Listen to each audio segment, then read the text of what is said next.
नरेंद्र मोदी बार बार इशारा कर रहे थे, रक्षा मंत्री बार बार इशारा कर रहे थे, शशि के बड़ा चुन होगा। चुन के उनको मारा जाएगा, उनको छोड़ा नहीं जाएगा। और जो आतंक के जो भी आतंक की बची कुची जमीन, आप माफ कीजिएगा, प्रधानमंत्री ने यही कहा था कि आतंक की जो बची कुची जमीन है उसे भी मिट्टी में मिला दिया जाएगा।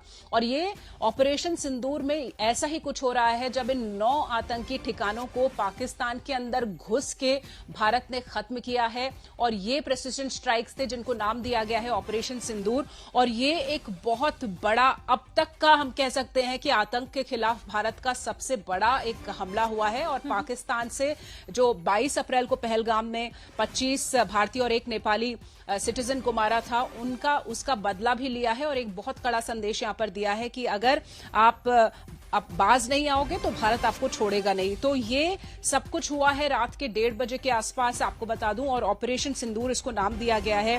लगातार पाकिस्तान से खबरें भी आ रही थी जब ये सब हो रहा था, लेकिन पुष्टि तब हुई जब आधिकारिक जानकारी हुई है। ये जो जानकारी दी गई है आधिकारिक सूत्रों की तरफ से, और भारतीय सेना ने भी पाकिस्तान की तरफ से किस तरह के खबरें? देखिए, पाकिस्तान की जो मीडिया थी वो रिपोर्ट ये कर रही थी जी, शशि, पाकिस्तान की तरफ से ये खबरें आ रही थी कि उनके ऊपर हमला हो गया है। उनके जो खासतौर पे ये जो ठिकाने हैं, बहावलपुर है, कोटली है, यहाँ पर हैवी हिट की खबर आ रही थी। और उसके बाद से ही पाकिस्तानी मीडिया ने इसको रन करना शुरू किया। और हमें भी ये खबरें मिल रही थी, लेकिन हम इंतजार कर रहे थे एक आधिकारिक पुष्टि का। और आधिकारिक पुष्टि थोड़ी देर पहले आई और हमने खबर ब्रेक की है शशि की ऑपरेशन सिंदूर कामयाब हुआ है। और आतंक के 9 ठिकानों पर भारत ने एक बहुत बड़ा वार किया है। ये प्रिसिशन स्ट्राइक्स यहां पर किए गए हैं, जिसमें एक बहुत बड़े नुकसान की बात इन आतंकी ठिकानों को हुई है, बल्कि ये कहें कि ये नेस्तनाबूद हो गए हैं इस जगह पर।